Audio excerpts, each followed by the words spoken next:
ಸ್ವಾಗತವನ್ನು ಕೋರುತ್ತಾ ಒಂದು ಪತ್ರಿಕಾಗೋಷ್ಠಿಯನ್ನು ಉದ್ದೇಶಿಸಿ ಯಲ್ಲಪ್ಪ ಬಾಲದಿನ ವಕೀಲರು ಮಾತನಾಡಬೇಕಾಗಿ ಕೇಳಿಕೊಳ್ತೇನೆ. ಆತ್ಮೀಯ ಪತ್ರಿಕಾ ಮಾಧ್ಯಮದ ಮತ್ತು ದೃಶ್ಯ ಮಾಧ್ಯಮದ ಎಲ್ಲ ವರದಿಗಾರರೇ ಮತ್ತು ಸಂಪಾದಕರೇ ಮತ್ತು ಈ ಒಂದು ಪತ್ರಿಕಾಗೋಷ್ಠಿಯಲ್ಲಿ ಭಾಗವಹಿಸಿರ್ತಕ್ಕಂಥ ನಮ್ಮ ಮಾದಿಗ ಜಾಗೃತಿ ಯುವ ವೇದಿಕೆಯ ಎಲ್ಲ ಪದಾಧಿಕಾರಿಗಳೇ, ಈ ಒಂದು ಪತ್ರಿಕಾಗೋಷ್ಠಿಯನ್ನು ಕರೆದಿರ್ತಕ್ಕಂಥ ಉದ್ದೇಶ ಏನಂದ್ರೆ 2023-24 ಸಾಲಿನಲ್ಲಿ ಶಿರವಾರ ಮತ್ತು ಮಾನ್ವಿ ತಾಲೂಕಿನಲ್ಲಿ ಮಾದಿಗ ಸಮುದಾಯದಲ್ಲಿ 10ನೇ ತರಗತಿ ಮತ್ತು 12ನೇ ತರಗತಿ ವಿದ್ಯಾರ್ಥಿನಿಯರು 80 ಅಂಕ ಗಳಿಸಿರುವಂಥ ವಿದ್ಯಾರ್ಥಿನಿಯರಿಗೆ ನಮ್ಮ ಒಂದು ಜಾಗೃತಿ ವೇದಿಕೆ ವತಿಯಿಂದ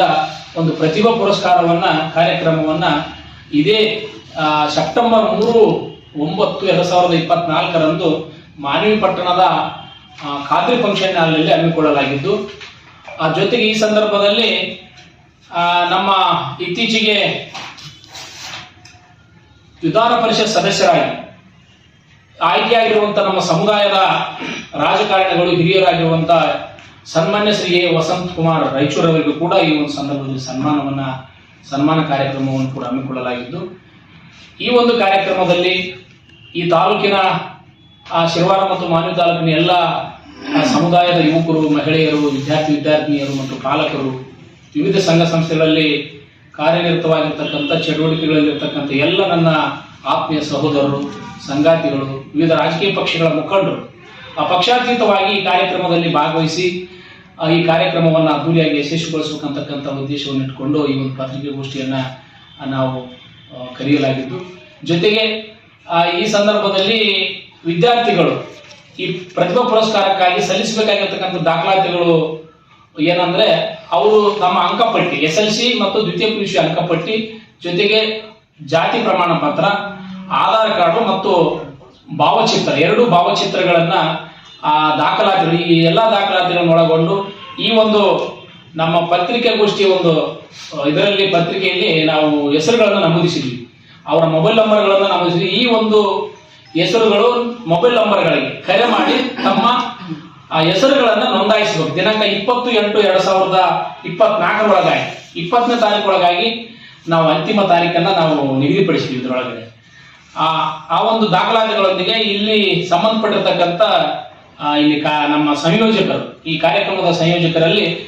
ತಮ್ಮ ಹೆಸರುಗಳನ್ನು ನೋಂದಾಯಿಸಬೇಕಂತಕ್ಕಂಥ ಒಂದು ಮನವಿಯನ್ನ ಈ ಪತ್ರಿಕಾಗೋಷ್ಠಿ ಮುಖಾಂತರ ನಾವು ನಮ್ಮ ಶಿರವಾರ ಮತ್ತು ಮಾನ್ವಿ ತಾಲೂಕಿನಲ್ಲಿ ನಮ್ಮ ಸಮುದಾಯದ ವಿದ್ಯಾರ್ಥಿಗಳಲ್ಲಿ, ಪಾಲಕರಲ್ಲಿ, ಎಲ್ಲರ ಕೈಯಲ್ಲಿ ಕೂಡ ಮಾಡ್ತೀವಿ. ಜೊತೆಗೆ ಈ ಕಾರ್ಯಕ್ರಮದಲ್ಲಿ ಕೂಡ ದೃಶ್ಯ ಮಾಧ್ಯಮದ ಸ್ನೇಹಿತರು, ಪತ್ರಕರ್ತರು, ಸಾರ್ವಜನಿಕರು, ಪ್ರಗತಿಪರ ಚಿಂತಕರು, ಬುದ್ಧಿಜೀವಿಗಳು ಎಲ್ಲರೂ ಕೂಡ ಪಕ್ಷಾತೀತವಾಗಿ ನಮ್ಮ ಕಾರ್ಯಕ್ರಮಕ್ಕೆ ಬೆಂಬಲವನ್ನು ನೀಡಬೇಕು, ಕಾರ್ಯಕ್ರಮವನ್ನು ಯಶಸ್ವಿಗೊಳಿಸಬೇಕಂತೇಳಿ ಮತ್ತೊಂದು ಸಲ ನಾವು ಈ ಒಂದು ಪತ್ರಿಕಾಗೋಷ್ಠಿ ಮುಖಾಂತರ ನಾವು ಮನವಿಯನ್ನ ಮಾಡ್ತೀವಿ. ಧನ್ಯವಾದ. ಮಾನ್ವಿ ವತಿಯಿಂದ ಇದರ ಒಂದು ಪತ್ರಿಕಾಗೋಷ್ಠಿಯನ್ನು ಕರೆದಿದ್ದೇವೆ. ಒಂದು ಪತ್ರಿಕಾಗೋಷ್ಠಿಯಲ್ಲಿ ಭಾಗವಹಿಸಿರ್ತಕ್ಕಂಥ ವಕೀಲರಾದ ಯಲ್ಲಪ್ಪ ಬಾಲದಿನಿಯವರೇ, ಬಸವರಾಜ್ ಕುಂಟಿ ಅವರೇ, ಬಸವರಾಜ್ ಮಕ್ಕುಂಡಿ ಅವರೇ, ಮಹಾರಾಷ್ಟ್ರ ಗಣ್ಯರಿ ಅವರೇ, ಅದೇ ರೀತಿಯಾಗಿ ಹನುಮಂತ ಕೋಟೆ ಅವರೇ, ಸುದರ್ಶನ್ ವಕೀಲರೇ, ಅಶೋಕ್ ತಡ್ಕಲ್ ಅವರೇ, ಅದೇ ರೀತಿಯಾಗಿ ಪರಶುರಾಮ್ ಬಾಗೂರ್ ಅವರೇ, SLC ಮತ್ತು ದ್ವಿತೀಯ ದರ್ಜೆ PUC ವಿದ್ಯಾರ್ಥಿಗಳಿಗೆ 80ಕ್ಕಿಂತ ಹೆಚ್ಚು ಅಂಕ ಪಡೆದಂಥ ವಿದ್ಯಾರ್ಥಿಗಳಿಗೆ ಸನ್ಮಾನ ಅಭಿನಂದನಾ ಕಾರ್ಯಕ್ರಮವನ್ನು ಹಮ್ಮಿಕೊಂಡಿರುವುದರಿಂದ ಈ ಅಭಿನಂದನಾ ಕಾರ್ಯಕ್ರಮಕ್ಕೆ ದಾಖಲಾತಿಗಳಾದ ಪರಿಶಿಷ್ಟ ಜಾತಿ ಪ್ರಮಾಣ ಪತ್ರ ಹಾಗೂ ಆಧಾರ್ ಕಾರ್ಡು, ಅಂಕಪಟ್ಟಿಯನ್ನು ಈ ತಿಂಗಳ 20 ತಾರೀಕು ಒಳಗಾಗಿ ಎಲ್ಲ ದಾಖಲಾತಿಯನ್ನು ಸಲ್ಲಿಸಬೇಕಂತೇಳಿ ಈ ಪತ್ರಿಕಾಗೋಷ್ಠಿ ಮುಖಾಂತರ ನಾವು ಮನವಿಯನ್ನು ಮಾಡಿಕೊಂಡಿದ್ದೀವಿ. ಹಾಗೆ ನಮ್ಮ ರಾಯಚೂರು ಜಿಲ್ಲೆಯ ಹಿರಿಯ ರಾಜಕಾರಣಿಗಳಾದ ಎ ವಸಂತ್ ಕುಮಾರ್ ಅವರಿಗೆ ಕೂಡ ಈ ಒಂದು ಕಾರ್ಯಕ್ರಮದಲ್ಲಿ ವಿಶೇಷ ಸನ್ಮಾನವನ್ನು ಹಮ್ಮಿಕೊಂಡಿರುವುದು. ನಮ್ಮ ಕಾರ್ಯಕ್ರಮದಲ್ಲಿ ಅವರಿಗೆ ಗೌರವ ಮತ್ತು ಸನ್ಮಾನ ಅರ್ಪಿಸಲಾಗುವುದು. ಹಾಗಾಗಿ ಎಲ್ಲ ಸಂಘ ಸಂಸ್ಥೆಗಳು, ಬುದ್ಧಿಜೀವಿಗಳು, ಹಿರಿಯ ರಾಜಕಾರಣಿಗಳು, ಸಂಘ ಸಂಸ್ಥೆ ಮುಖಂಡರುಗಳು ಈ 3/9/2024 ನಡೆಯುವಂಥ ಮಾದಿಗ ಜಾಗೃತಿ ಯುವ ಕಾರ್ಯಕ್ರಮಕ್ಕೆ ತಾವೆಲ್ಲರೂ ಭಾಗವಹಿಸಿ ಕಾರ್ಯಕ್ರಮ ಯಶಸ್ಸು ಮಾಡಬೇಕಂತೇಳಿ ಈ ಮೂಲಕ ತಮ್ಮಲ್ಲಿ ಮನವಿ ಮಾಡಿಕೊಳ್ತಾ ಹಾಗೂ